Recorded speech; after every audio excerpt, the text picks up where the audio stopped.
Bonjour à toutes et à tous, bienvenue sur votre chaîne d'information régionale en ce lundi 28 octobre, le journal de la rédaction en images et en 8 minutes avec d'abord vos prévisions météo. Un temps frais, voire même froid, 2 degrés seulement, relevé ce matin par endroits dans la région, 11 à 12 degrés de prévu cet après-midi, heureusement du soleil en grande partie, quelques voiles nuageux par endroits qui pourraient se dissiper, quelques cumulus parfois imposants, mais un temps en sec. Et on l'espère tout de même bien, un ensoleillé cet après-midi. On en reparle bien évidemment juste après ce journal. Les prévisions météo complètes à suivre dans 7 minutes. À la une, tout d'abord l'actualité nationale et régionale avec les habituels changements en début de mois et en ce 1er novembre, les tarifs du gaz augmenteront en France et ce pour la première fois de l'année. Une augmentation moyenne de 3% qui va concerner plus d'un tiers des foyers français.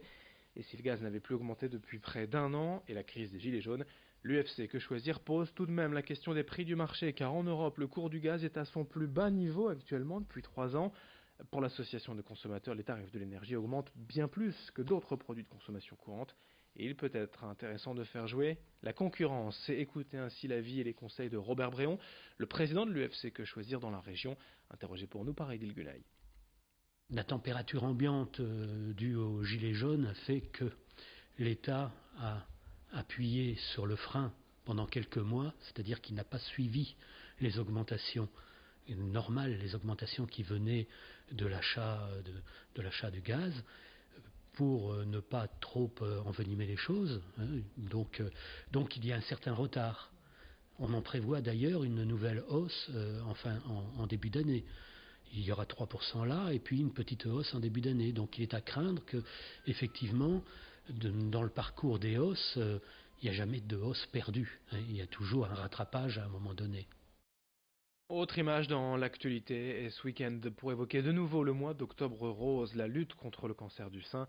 Hier après-midi à Bousbecq, l'équipe féminine de football a joué pour témoigner de la solidarité du club contre la maladie avec un parrain de marque, un invité d'honneur, vous l'avez forcément reconnu, Jean-Pierre Papin, ancien footballeur français et nordiste, présent hier à Bousbecq pour donner le coup d'envoi du match.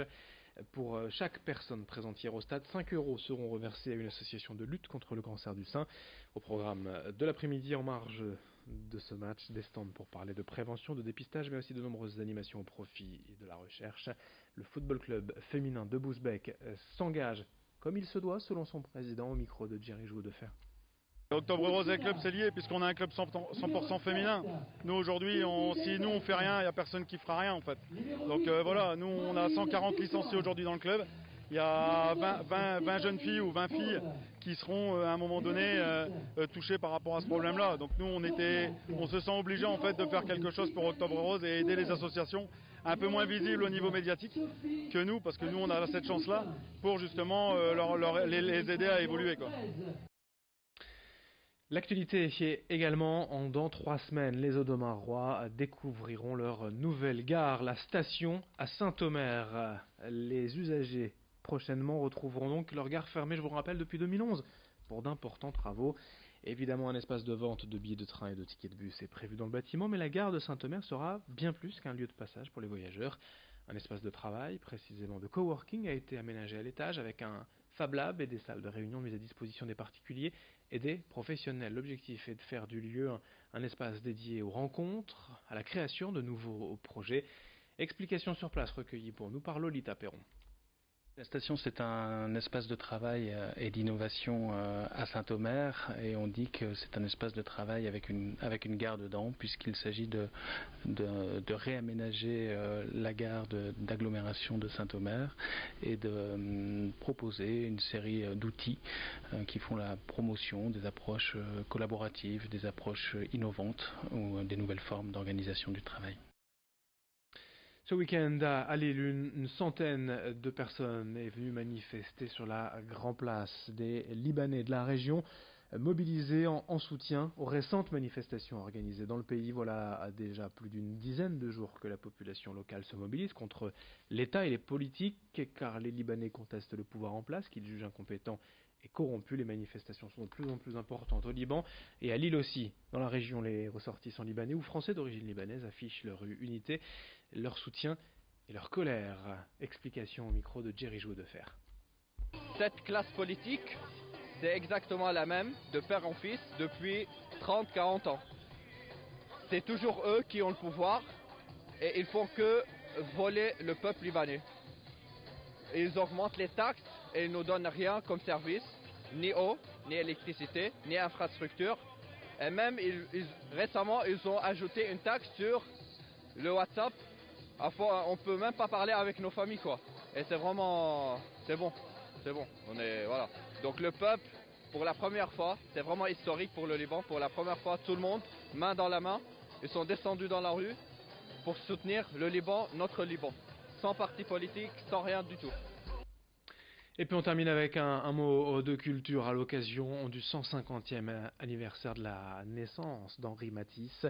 Le musée Matisse du Cateau-Cambrésis présente du 9 novembre au 9 février l'exposition Devenir Matisse, ce que les maîtres ont de meilleur.